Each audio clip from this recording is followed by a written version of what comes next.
Assalamualaikum warahmatullahi wabarakatuh. Hai, apa kabar? Semoga selalu sehat dan selalu diberikan kebahagiaan.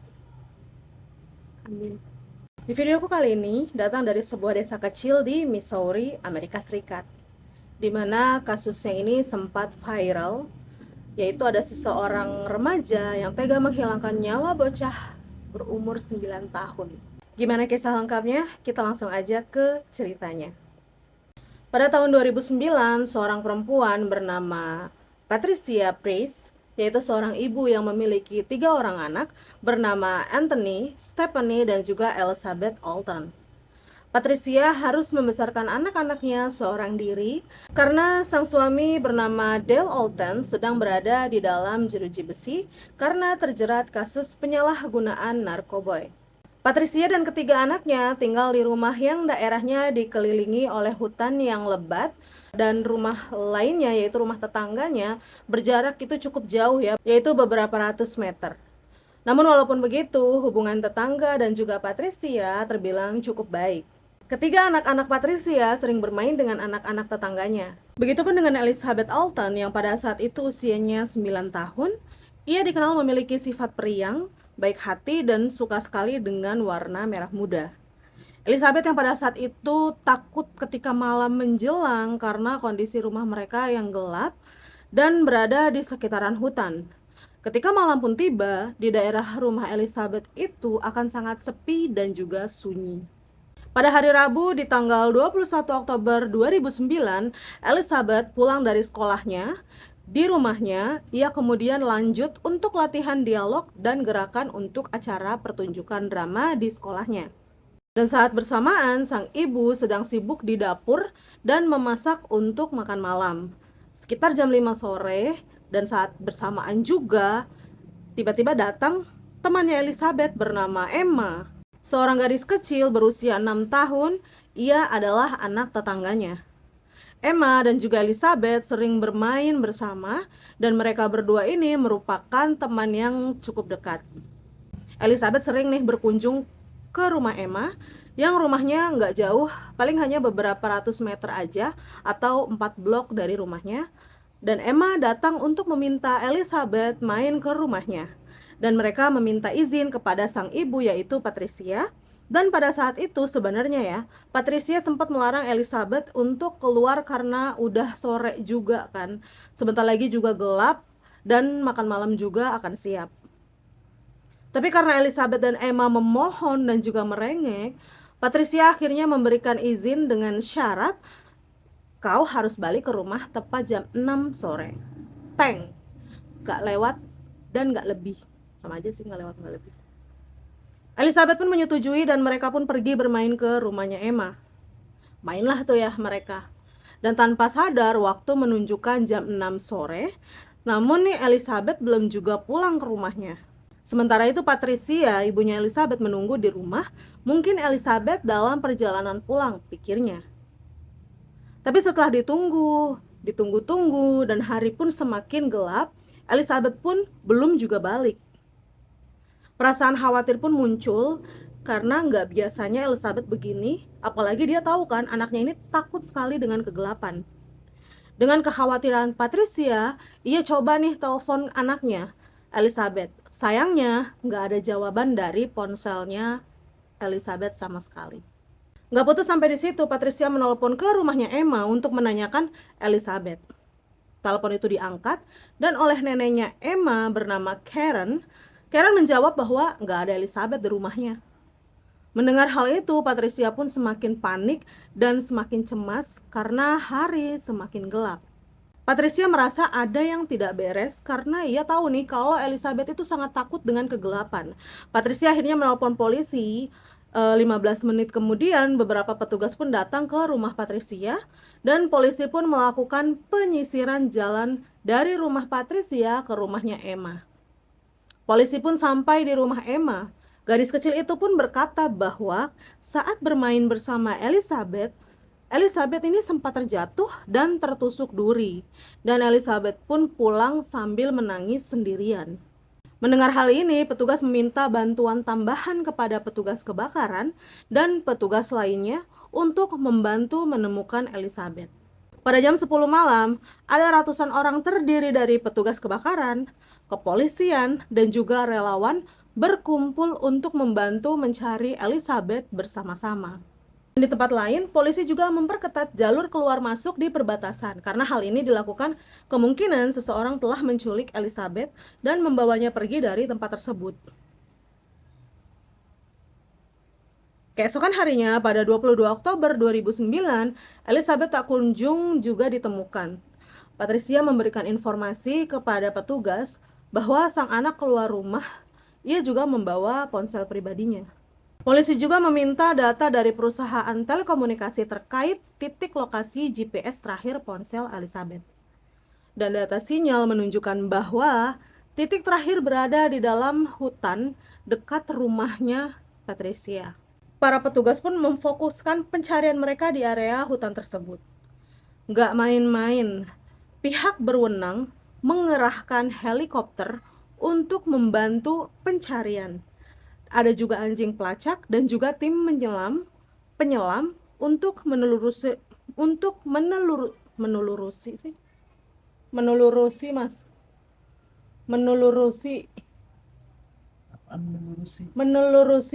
apa sih?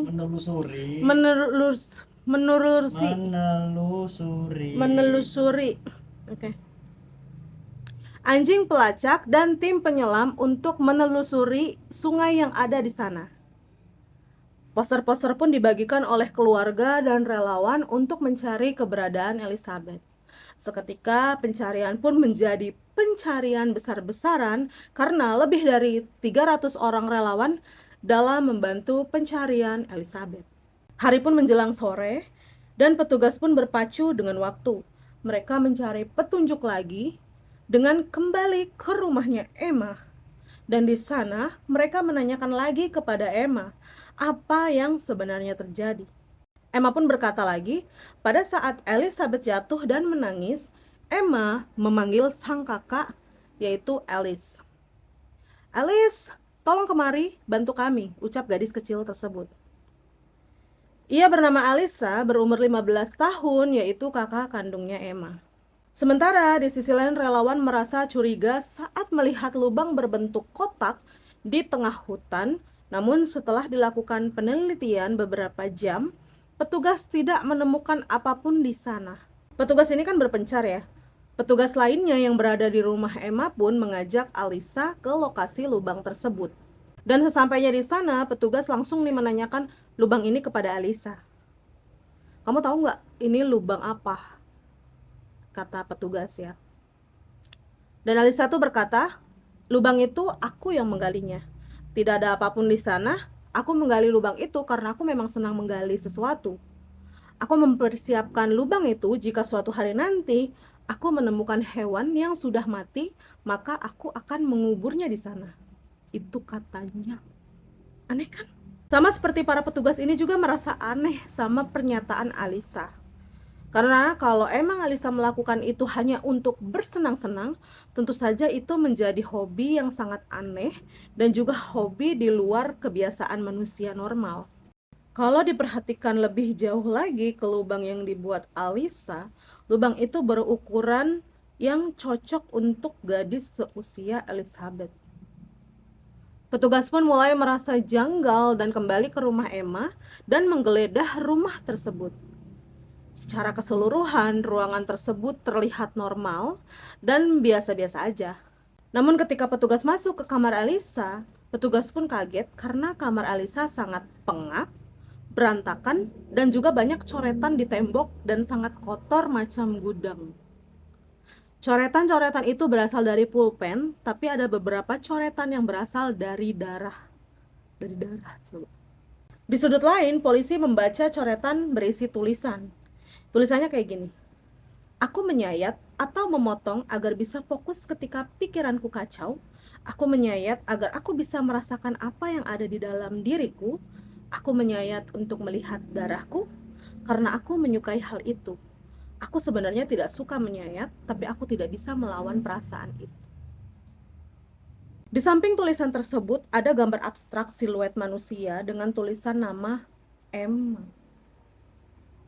Di sana juga detektif menemukan buku diary. Dengan pelan-pelan ia membuka dan membaca buku diary tersebut. Awalnya nggak ada yang aneh pada buku tersebut ya. Namun saat membuka lembaran demi lembaran dan lembaran berikutnya ada tulisan tanggal 21 Oktober 2009. Namun di halaman tersebut ada tulisan yang dicoret oleh Alisa. Hanya ada kalimat terakhir aja yang bertuliskan seperti ini. Sepertinya sekarang aku harus ke gereja. LOL atau tertawa ngakak. Petugas pun membawa diary tersebut untuk menyelidiki lebih lanjut.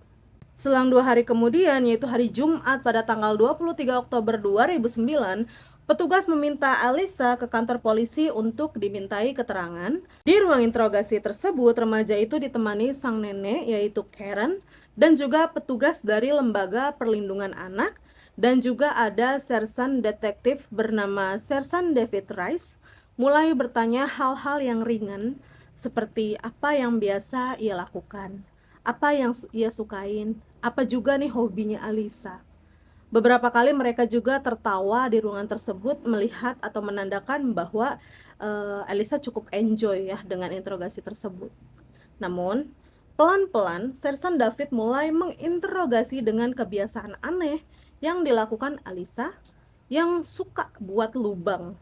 Ia mengatakan kalau ia akan membuat lubang jika ia merasa bosan, dan lubang yang ditemukan polisi adalah lubang terbesar yang pernah ia gali. Karena biasanya ia menggali hanya seukuran kotak sepatu aja. Lalu Sersan David mengatakan, apakah Alisa bersedia dilakukan tes poligraf untuk mengetahui kebohongan? Dan Alisa jawab dengan tegas dan yakin bahwa ia bersedia. Sersan David juga bertanya, menurut kamu, apa nanti hasil tesnya? Dan Alisa menjawab, saya yakin tidak melakukan apapun. Sersan David juga bertanya, barang apa aja yang diambil oleh polisi saat memeriksa kamar Alisa? Lalu Alisa menjawab, yang diambil polisi adalah spray dan juga sarung bantal aja. Saat itu Alisa nggak sadar nih kalau petugas mengambil buku diary miliknya. Bahkan petugas juga berhasil mengetahui isi tulisan yang dicoret dengan teknologi sekarang. Kalimat lengkap yang tertulis di buku diary tersebut adalah, aku baru saja menghilangkan nyawa seseorang, aku mencekiknya, dan aku menggoroknya, dan menusuknya. Itu rasanya luar biasa sekali. Benar-benar menyenangkan. Sepertinya aku harus ke gereja sekarang. LOL. Lol. Petugas pun bertanya apakah Alisa tahu bahwa polisi mengambil diary miliknya. Alisa pun menjawab, tidak. Sersan David nanya lagi nih, apakah kamu kesal saat mengetahui buku pribadi milikmu diambil polisi? Ia pun menjawab, ya sedikit. Sersan David mengatakan bahwa kamu harus mengatakan apapun yang terjadi sebenar-benarnya. Alisa pun berkata bahwa semua yang terjadi itu adalah sebuah kecelakaan. Jadi, Alisa bercerita bahwa saat lagi jalan di hutan, Elizabeth terjatuh dengan posisi kepala jatuh duluan ya. Dan saat itu juga Elisa meninggal dunia di tempat karena panik nih si Alisa pun akhirnya menguburnya di hutan. Kayak nggak masuk akal sih. Tapi pada saat itu David pun sama nih sama pikiran gue, nggak masuk akal gitu kan. David pun berkata lagi nih, bahwa bagaimana mungkin seorang gadis berusia 9 tahun melayang nyawanya dengan semudah itu.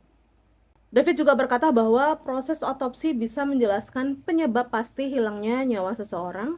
Sekali lagi, David meminta Alisa berkata jujur, udah kamu jujur aja. Karena otopsi akan mengetahui apa penyebab seseorang meninggal. David pun bertanya, apakah kamu lehernya? Alisa pun menjawab iya. Dan sang nenek yang berada di dalam ruangan pun berteriak histeris. Kayak gimana ya, kayak nggak percaya aja gitu cucunya bisa berbuat hal seperti itu. Alisa juga mengakui bahwa lubang tersebut ia gali pada hari Jumat di tanggal 16 Oktober 2009. Namun karena tekstur tanahnya terlalu keras, Alisa pun memutuskan membuat lubang lagi di tempat lain. Pada hari Rabu tanggal 21 Oktober, Alisa melihat adiknya Emma lagi bermain. Jadi kronologinya itu seperti ini ya. Pada hari Rabu tanggal 21 Oktober, Elisa melihat adiknya Emma lagi bermain sama Elizabeth di halaman rumahnya. Setelah selesai bermain, Elisa pun menawarkan diri untuk mengantarkan Elizabeth pulang ke rumahnya.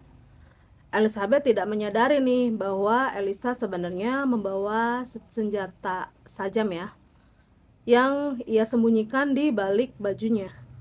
Namun bukannya ke arah rumahnya Elizabeth, Elisa mengajak Elizabeth ke dalam hutan, dan sesampainya di hutan yang sepi dan sunyi, Elisa pun mulai melakukan aksinya. Ia men Elizabeth, setelah lemas, ia menusuk dada Elizabeth sebanyak 7 kali dan leher Elizabeth. Melihat Elizabeth tidak bernyawa, Elisa pun mengubur Elizabeth ke lubang yang ia buat, dan ia pun membersihkan tangannya di sungai. Lalu ia pulang nih ke rumah dan menuliskan perasaannya di dalam buku diary. Setelah itu Elisa tertidur di kamarnya. Saat Sersan David bertanya apa yang membuat kamu melakukan hal tersebut, jawaban ia hanya ingin merasakan bagaimana rasanya sensasi menghilangkan nyawa seseorang. Dan juga kenapa nih korbannya itu Elizabeth? Karena cuma Elizabeth orang yang paling dekat dan yang paling mudah ia habisi. Sakit. Bagaimana bisa seorang remaja berusia 15 tahun memiliki pikiran yang gelap, dan bagaimana nih kehidupan si Elisa? Sekarang kita ke profil Elisa. Elisa Daylen Bustamante lahir saat sang ibu berumur 16 tahun, tepatnya pada tanggal 28 Januari 1994 di Missouri, Amerika Serikat. Ayah kandungnya bernama Caesar Bustamante, dan ibunya bernama Michelle Bustamante. Elisa memiliki 2 saudara laki-laki yang namanya disamarkan bernama Nathaniel dan juga Josephta, dan Emma adik bontotnya. Elisa ini tumbuh di keluarga yang cukup berantakan. Sang ayah adalah pengedar narkoboy dan ibunya seorang pecandu. Ketika Emma lahir, ayahnya ini ditangkap polisi karena menjadi pengedar. Setelah kejadian itu, ketiga adiknya dan dia pun menjadi semakin suram. Sang ibu ini tidak menghiraukan mereka karena ketergantungan obat-obatan. Michelle sulit mengontrol dirinya sendiri, apalagi untuk menjaga keempat anaknya. Keempat anak ini pun tumbuh di lingkungan yang cukup buruk ya. Dan pada tahun 2011, yaitu sang nenek yaitu Karen Brooke, mengambil hak asuh anak-anak ini karena Michelle menelantarkan mereka semua. Mereka pun diboyong untuk tinggal di California bersama kakek mereka juga, yaitu Gary Brooke. Dan dari sinilah nenek ini sadar bahwa tingkahnya Elisa sangat frontal. Dia nggak mau denger kata neneknya, dan juga sering ngereok gitu ya. Maksudnya ngamuk tiba-tiba. Tapi bukannya membaik, tingkah Elisa ini makin nggak terkontrol. Akhirnya mereka pun memutuskan untuk pindah tempat, tinggal ke Missouri, dengan harapan lingkungan yang asri, sepi, dan juga sunyi akan membuat Elisa juga tenang dan mudah beradaptasi di Missouri ini. Di Missouri ini, tepat di mana mereka tinggal, kakek neneknya pun memutuskan untuk beternak untuk menghasilkan uang. Karen dan juga Gary berharap mereka bisa memberikan kehidupan yang lebih baik dan jauh dari hal-hal negatif. Itu motor ngapa sih? Pada suatu hari, Michelle sempat nih datang mengunjungi mereka. Waktu itu usianya Elisa 12 tahun. Elisa sangat bahagia melihat sang ibu datang, walau ibunya itu tidak memperdulikan dia. Ternyata dia sangat mencintai Michelle, yaitu ibunya. Mereka pun menghabiskan waktu di rumah karapan. Di rumahnya itu kan ada ya, di depan itu ada rumah karapan. Tapi saat malam tiba, ternyata Michelle malah meninggalkannya lagi. Dan hal ini membuat Elisa sangat sedih dan juga terpuruk. Sang nenek pun menenangkan Elisa dan juga tidur di sampingnya.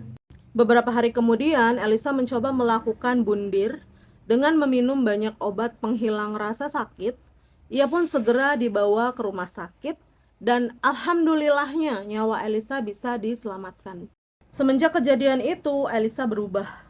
Ia ini nggak mau lagi berangkat ke sekolah. Setiap harinya, ia hanya diam di dalam kamarnya. Kadang-kadang Elisa juga tiba-tiba berubah jadi ceria dan juga aktif dan sadar nih ada keanehan pada si cucunya. Karen sang nenek pun mengajak Elisa ke dokter psikolog anak dan Elisa pun mengidap penyakit bipolar yang sangat parah. Dan sejak saat itu Elisa harus rutin konseling dan juga rutin meminum obat-obatan. Bersamaan dengan itu juga Elisa melakukan tindakan bundir lagi dengan menyayat tangannya sendiri. Di sekolah, Elisa terkenal anak yang cukup pintar dan selalu ceria. Sahabatnya pun yang bernama Jennifer pernah bertanya kepada Elisa, "Kenapa banyak bekas luka di tangan kamu?" Elisa menjawab, "Iya, aku suka menyakiti diriku sendiri karena itu membuat pikiran aku tenang." Kacau kan? Elisa menceritakan semuanya terhadap kawannya itu Jennifer, dari keluarganya, usahanya untuk menghilangkan nyawanya sendiri, dan saat merayakan ulang tahunnya yang ke-15, Elisa juga pernah berkata bahwa dalam hatinya ia ingin sekali merasakan sensasi menghilangkan nyawa seseorang.